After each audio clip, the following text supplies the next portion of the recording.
Good. Are you ready? I'm ready to do whatever. But Let's do it.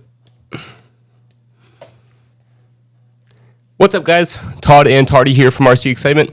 Today, we're going to be showing a new part of our actual podcast seminar. What a new part. This is the part. This is the brand new. So we're going to be calling it WhyRC. And throughout this podcast, we're going to be talking about why RC has either helped us or what we really enjoy with RC cars, with RC planes, anything that we're doing RC-wise. And why does it help us? Well, not just us, but it's going to be something that, we'll have other people on. The whole point is to talk to people about what RC is to them. I know that having RCExcitement has been a sanctuary for people, so it gives them a place to go. It gives them a place to, express themselves outside of their normal world. It doesn't matter, their economic background, their, educational levels or anything like that. When they walk in, they're just RC people. So that's one of the beautiful things is we all congregate together. So, birds of a feather flock together.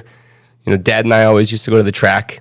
We would show up, and at first we were nobodies, and it was really cool to just show up and maybe you were a nobody. But it was cool to just show up at these different tracks and throw down on the track. And as you'd drive, you'd meet new people, you'd experiment with the car, you'd have help from other people that just, the community effort is unbelievable, and at least the racing side of it. But there's so much more than just the racing side.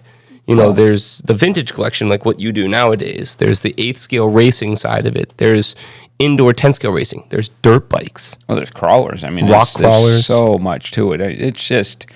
It is the community aspect. It doesn't matter where we go. We've been to tracks all over the country, even other countries, and RC people are RC people. I went to China for a race, and it was funny because there was so many people at that race that reminded me of people, from our own track or from our own area. So, I mean, it was the same thing. It was just they didn't speak English. So yeah, it must have been a little bit different with the language barrier, but still, it was awesome. The community effort of racing toy cars together, or, I mean, we can't say that. Razzaboni will get mad. Well, I got an racing RC race cars. Yeah. I got an opportunity to drive a drift car in Japan. Did you? And yeah, the guys very memorable. The guys who let me drive it, they didn't speak any English at all. I literally gestured, can I drive? And they're like, here. They give me the car, and I can't go 5 feet with the thing. Yep. They're out turning laps. And it was funny because they're all laughing at me, and I'm like, is it broken? I'm just trying to make gestures because we can't communicate language-wise. And they're like, no. And he just takes his car back out, and he goes again. Just broken sign language. Well, it turns out at the time he was the world champion drift guy. So he was driving his car. He was literally the #1 drift driver in the entire world. And I could not drive his car at all. So he's just standing there laughing at you like, almost like driving Spencer Rivkin or Dakota Fenn's car, and then not being able to go around the track. But it was funny. It was just it was a great thing. I didn't speak their language. They didn't speak mine. I was in Japan, so I mean, I don't, I can say a couple of words of pleasantries there, but it was just cool to be able to do that. But there I was in Japan, couldn't speak the language, but we enjoyed RC together. So, with that being said, where did we all start, Dad? We had it where in 2001, RCExcitement started. Right now we're at home. It started 5 minutes down the road. No, it started in our backyard. Started in our backyard. So the backyard that we have now, I built a track with my friend Brian in the backyard, and we used to, come out here and hang out. I had a van. It didn't matter if it was November and the ground was frozen, as long as it wasn't snow. I was out there driving. Really? Oh yeah. Driving cars like this, or what type of cars were you driving? Exactly that really? Car, and you'd break parts left and right because it was cold. So, but it was awesome driving with him, but it got old just being the two of us. So I invited a couple other people over, and we drove, and then I talked to the guy down the street who has a hot dog stand, and he let us build a track where he had some old volleyball courts. And it went from, I had started a club, Central Mass RC, it was CMRC. CMRC, yeah. And that was back in 99 or so. Wow. And then it went from 6 of us to like 80 people in just a couple of months. And Yeah. I'm not going to volunteer for this anymore. I'm not volunteering for that. I can at least turn it into something bigger. So we grabbed a space in Worcester on what was that? Pullman? No, not Pullman Street at first. Harlow Street. Yep. Harlow Street, and put a dirt track in there, a little tiny hobby shop, and had at it. It was awesome to have a place that we didn't have to break it down and set it up each time, and it was just there, so we could be there as often as possible, even though I was working full time in another job. So you were doing it on top of what your other job was? Oh yeah, full time. I had the amusement company at the time. And at what point did you just say, screw it, and just committed to it full time? Like, did you go multiple years doing it as like a side project aspect, or did it was so hard? Yeah? It was two businesses at the same time. One that you absolutely love, and one that's a business where you're you trying to make the money. Yeah, you're just working, and so I went with what I love to do, and it was awesome. I got fat though. It was hanging out with the guys. Well, it's all the stress working on the cars. Yeah, steak and cheese. One of the coolest things with RC is the fact that when you're working on the car or you're driving together, it's almost impossible to focus on anything else but that. Because there's so much goes on with, like, if you're going to set up an A-scale buggy or if you're going to drive on the track, your focus is so laser focused into, okay, well, what do I have to do to go faster? Or what do I have to do to make the car better? And that's one of the beautiful things that I love about RC is it allows my brain to just focus in on that and everything else that was going on in my life just for that, even if it's 5 minutes on the track or if it's hanging out with the guys in the pits. My other world kind of just melts away. It's the same for everybody. And that was the exact same thing that I had with dirt bikes and four-wheelers and everything. You're going down the trail or, on a track someplace, and you can't think of anything else. No, especially when your safety's in risk. When you're doing RC, it's the same thing. You are just focused on that car, so it gives your brain a rest from anything else. And then hanging out with the guys is always the best. I know you went to a race this past weekend. Yeah, it was so nice to just, I drove down and we expected it to rain on Sunday. So the racing was on Sunday. They moved it forward closer to the early morning in order to try and beat the rain. But my buddies and I went down there and we ended up setting up a camper, had a whole campfire and hanging around. And it's just the atmosphere that we're really realizing is one of the biggest things about RC. And what we're trying to bring to RCExcitement is that atmosphere. Because every time I'm there, I'm sitting there at almost 12:30, 1 o'clock at night.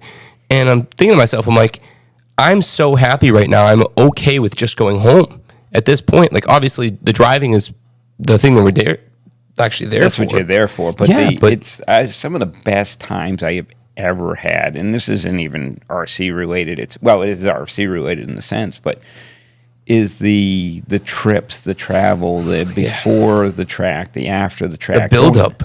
Going to dinner after, or say it's a multi-day race and hanging out with the guys. I mean, that's the best. I mean, it's in sitting in the pits and just, and that's what it's like with the, in the pits, like Friday night with the oval racing. These guys are, out there having a party. They get to race in between, but they're grilling burgers outside. They're handing out burgers to their friends and everything. So I know people are looking forward to just coming to the track, just to be with everybody, be with that community. So it's almost like a campground at that point, where the campground aspect brings everybody together. It's not just the camping atmosphere, or it's not just the RC that you're doing.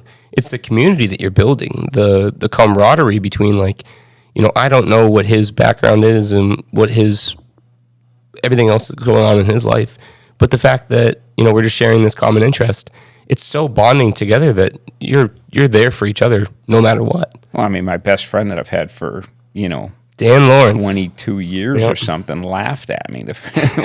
My first memory of Danny is we were going to do a track build, and at that time we had no equipment. I had a shovel. Somebody gave me a wheelbarrow. We had shovels and rakes. That was it, and they were all stolen from my dad or borrowed them, or somebody loaned us or something like that. And so we're going to change the track. We're out there shoveling the dirt from one jump into the wheelbarrow so we can move it to make a different jump. Danny comes in and he goes, "What the hell are you guys doing?" And he's like, "I'll be back." You just look at it like, what? This is what we got to do. Yeah, if I want that jump over there, I got to pick it up and put it somewhere else. We didn't have any money. So Danny goes and gets his little Kubota tractor, and he comes back, and he starts working the track. I'm like, oh my God, I'm sitting there like I was ready to, sweat my ass off moving jumps, and he just scooping them up. Yeah, scoops it up, picks it somewhere else. And he goes, "Where you want it?" And I'm like, right over there. Oh my God, this is great. Here we are Yeah. building the track on a machine. I'm like, this is great. And then, I just went to his daughter's wedding in New Mexico a couple of weeks ago. This is 22-year relationship, all because of RC. That's how I met him. He come in, he's laughing at me, and then between, Toddie knows, but RCExcitement would absolutely not exist. No. Without his Dan help. Lawrence. And he never took a penny from me. He would come in and help build the place. When we got into the Bemis Road, that place was a mess. I mean, it had been abandoned for a couple of years. Not abandoned, but they had moved out. It was a FW Web, so it was full of wooden mezzanines down back, and there was walls in the wrong places and things like that. And Danny doesn't think like any individual I've ever met. He's like, well, we can cut that wall up. He's talking about cutting the wall and moving giant L brackets on it and move them, and we're gonna piece it together. So the pit wall that we have in the back actually used to be an L shape. So if anybody's ever in the current RC course area, you can look up and still see the upper parts of the wall that used to be there that we puzzle piece together. But I love how at RCExcitement we do kind of have those like little Easter eggs that if you know, you know. And I love that aspect of like the tile line. The tile line in our store currently, we have a little line that shows where the old store used to stop. It's not a little line, it's where the tiles are and where the other floor is. But 1,660 square feet up to 3,700 square feet on our retail hobby store. Just to make it not as claustrophobic for customers to be able to shop around and have this wide open experience rather than the old school hobby shop. That's all besides. It's it's been the journey. There's been so many people that have helped out along the way. We've been in business how long? 23 years now? 22 years? Yeah. April was 22 years. Wow. But it's just the relationships. I mean, that's what the whole thing is. Your best friend came from RC. Yeah. My best friend also came from RC. Yeah. And you're still great friends with my best friend's son. Yeah, absolutely. So my two best friends that I've had in my life, one of them being this kid, Wes Knapp.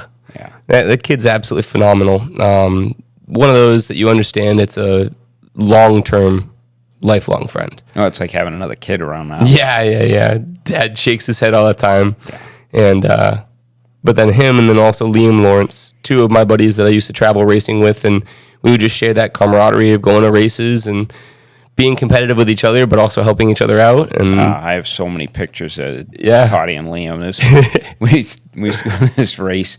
The Goshen Stampede. Oh my God. That's probably my all-time favorite race. It had nothing to do with competition. The track was so minimal at this place. The track was they literally mowed a field and then put dirt on top of the grass. They barely even mowed the field. They just put dirt out for jumps, and we made it turned into a track as we drive as you'd mow the lawn. It was literally right across the street from the carnival midway, so it was like the two-headed cow and the five-legged sheep. The six-legged cow is standing up in there right now, and the announcement would just go over every and over 30 again. seconds. Then they did fireworks and it was in the rodeo. It was awesome, but it was so cool to go to these events and you're hanging out with all the guys. Yeah. And, that for me is what RC has been about. It's just the relationships. I mean, I used to do good racing and I'd work on my setup and everything, but I was always smart enough to go and do other things. We went to a race in New Mexico.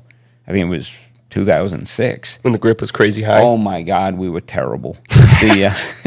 Well, I mean, not adapting to the surface is not understanding what they're doing. I had no idea what the hell I was doing. No.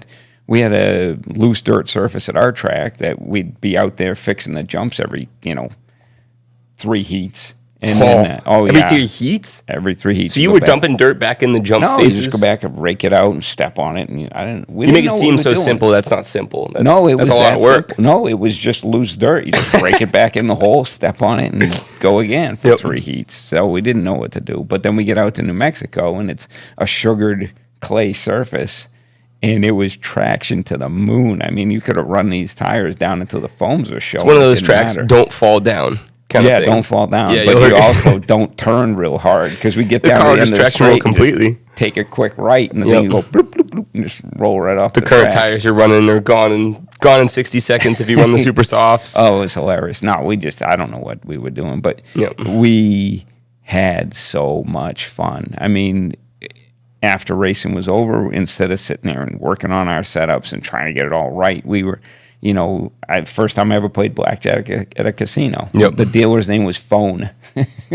Really? I remember that clear as day because It's weird that you remember that. Oh, he'd help us and everything. Yeah. So we didn't know. I'd never played blackjack either. But I had a great time. My buddy Scott McIver went with us. His new wife at the time, Lauren, and they've been together for like almost 20 years now. I love how ADD our brain both is too, because we're talking about our RC podcast, and now we're talking about blackjack with Phone the dealer. But it's all the community boils down aspect. to It's what these friends that we RC built. has meant. It's the relationships. It's there's people that have, married other racers' sisters, have been the best man in the wedding, or, they're godfather to their kids. They're permanently part of the other person's life. Because they've met from toy cars. Well, they even met at your place too, which is an honor. It's humbling. Right. It's absolutely humbling to me. Understanding that we're opening our doors to everybody. It's to, no matter if you were social status in high school or whatever you're at currently, you make a lot of money, you don't make a lot of money. It really is open to everybody.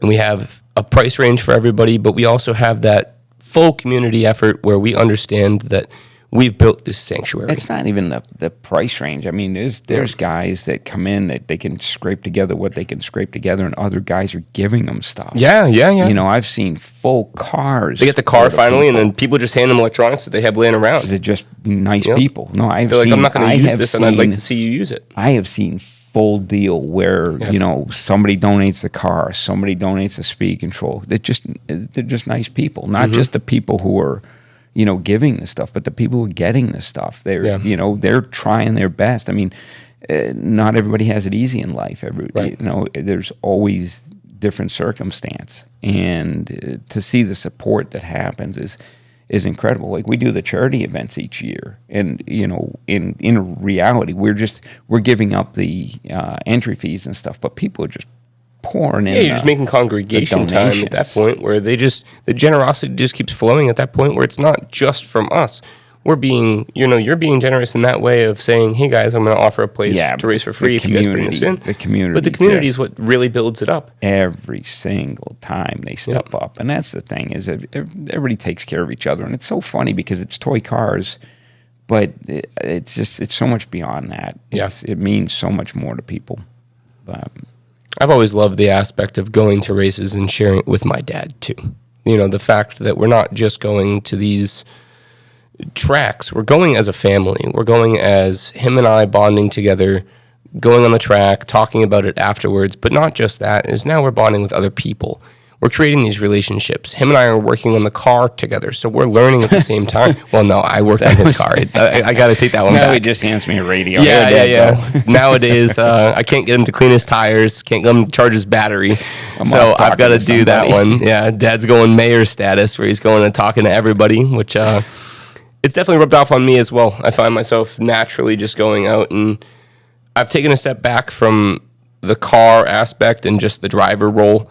And really focused in and honed in on the fact that I want to focus in on the community aspect. Well, Danny I want to talk to people. I want to. Danny, you did used to call me the mayor because we'd finish up at like Motorama or whatever. I'd pack my bag, I'd throw my bag. You go talk for 3 hours, and then Danny would just he would putter around and get the tables and chairs all cleaned up and everything. And as I'm off saying goodbye to everybody, he's just going to say goodbye to every single person. It'll be a 45-minute breakdown session for Danny, but then it's a 3-hour goodbye session. Yeah, it was just so much fun seeing everybody. The thing is, we meet so many people, and then you don't see them for so long. All around the country. Yeah, I mean, I've been so blessed. It's, matter of fact, I was on a road trip, and I stopped in Denver, and we ended up staying at my buddy Chad's house because he's got a RC track out there. He's got more RC Raceway in Denver, and it's it's an amazing facility. It's been around for almost 40 years, but I've met him through RC, and he was kind enough. We ended up spending a couple of days together. We went to the Rocky Mountains, and and that's another relationship from RC. We did nothing RC related, but we ended up hanging out. His wife, my wife, and 2 full days of hanging out together and sleeping at their house. I love how every time too you can pick right back up, like you never. Oh yeah, never missed each other. Like no time has ever passed. Yeah, no time's passed. You go in, you go, okay, where do we start off last? You pick back up from there, say all the good things, and then reminisce on what you guys used to do together and laugh about the stupid stuff you used to do. And yeah, I mean, that's what it's really about. Stupid stuff. We were at a race. Yeah, you've done a couple of it. Oh no, I generally am not the one that does the stupid stuff, but stupid stuff just happens. We're at a race in Walcott, Connecticut. It was the regionals. I think it was like 2004 or something like that. So we're all kind of serious at the time, race wise. But the afterwards, we all go out. But Danny and I, we decide we're going to go back early. We're going to get some sleep, so we'll do better the next day. And the whole rest of the group went out, and they were out late. Danny and I are, we sleep in, and not sleep in, but we're sleeping. And I get up in the morning, I'm like, what the hell is on the floor? Oh no! There's a bunch of wood chips on the floor, like pieces of splintered wood on the floor, and I'm like, what in the world is this? How's that doing there? So I wake Danny up, and I'm like, what the hell is this? A tree falling? And he's like, I don't know. And I look, and the door's open just a little bit. Huh? I'm like, yeah, I didn't tell you the story. No. So the door's open just a little bit, and I'm like, what the hell? The thing's broken. Of course, I'm not thinking like, Jesus, somebody was in the room. So come to find out later when we're in the pits, I'm like, Danny fixes the door because that's what he does, door and window guy. He fixes the door. We're at the track that day. Talking about it. Find out those clowns are out late. Somebody's banging on the door, and nobody, and we're sleeping. We're dead to the world. Yeah. So this guy, Keith, decides to he runs at the door and shoulders the thing, and it blows open. He falls open the frame of the door. Danny and I don't even budge. You didn't wake up? Didn't wake up. Dude, that's bad and funny at the same time. Terrible, but not drinking. I don't drink, so it wasn't a factor. I was just stone cold, out cold. So that guy's laying on your floor. He stands back up. He goes, they're sleeping. And then just leaves? Yeah. Well, okay. They were all out drinking. Okay, sure. But yeah. So that's one of the things. But Danny and I actually did pretty good that next day. I won the first A main, but I completely blew it on the second one. But you had a good time. I'm realizing too, every time I go to these events, this is a 20-year-old, almost a 20-year-old story. And you still remember it. It's hilarious. I remember every detail. And it was hanging out with the guys. I remember it rained that day. I remember it was cold. I remember. This is why, folks, we call him Rain Man sometimes. Cut it out. I don't think that's the only reason. We also call him Mr. Clean, but that's for a different reason. Random thoughts. Yeah, random thoughts with Todd and Toddie. Yeah. But just wanted to guys give you a quick synopsis. We're going to be doing a lot of these. We'll kind of figure out a schedule of what we want to do.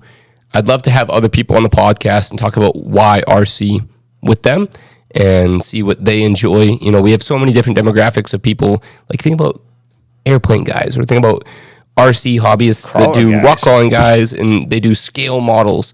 It's crazy what we're going to be getting into on talking to different people and seeing why RC either has helped them or built this community with them, or how they've had fun with it, family-friendly fun. Well, we've had so many, veterans that come in, and it's their place to, to be. I was talking to a guy. You mentioned the sanctuary aspect. It really is a big part of it. Sanctuary. There was a guy. He's been battling some medical issues, and turned out he hadn't left the house in 5 months. Mm-hmm. And the last time he left the house was to come to RCExcitement.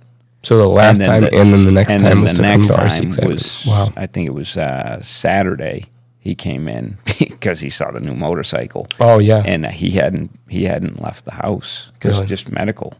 So, what an honor it is that we're the motivation for him to get out, and he feels safe in our place. Vinny? Yeah. Vinny actually came to the track the other day. Yeah. So knowing that really even helps it even more, knowing that. It was all because of he came and hung out with me. Yeah. Yeah, he came into the track. He's an awesome kid, man. He is. He's amazing. Yeah. I know he's, it's challenging for him, but he likes just hanging out at the place and, and chatting. Well, it's cool seeing them absolutely light up when you bring out the RC cars. The dirt bike does a wheelie, and seeing everybody around you light up with that aspect, it's such a rewarding feeling knowing that, like, you chose the right thing for us to do for a long time. Well, I mean, you really chose the right thing, that we can continuously be happy with what we do. There's I don't literally wake up no every age day and limit. hate what I do. No, there's no. Well, I mean, we go to work and talk to people about toy Yeah. cars. Yep. That's literally our job. Yep. You know, I mean, it's pretty, It's pretty damn cool. yeah, I know I just kind of hang out in the shop sometimes. Yeah, I have to yell at him sometimes. It's my way of selling. I just chat with people, Sure, and then sure. And then they go, you know, I'll what, take get it. one. Yep. So that's that's fun for me. And That's I awesome, man. anticipate I'm going to be doing that for a long time. So Yeah. I'll just make you do all the other stuff. Yeah. Like normal. Yeah. But thank you guys for tuning in. This has been WhyRC with Todd and Toddie here from RCExcitement. So thank you guys, and we'll definitely be posting more. We hope you guys have a great time. Thank you. Thank you, guys.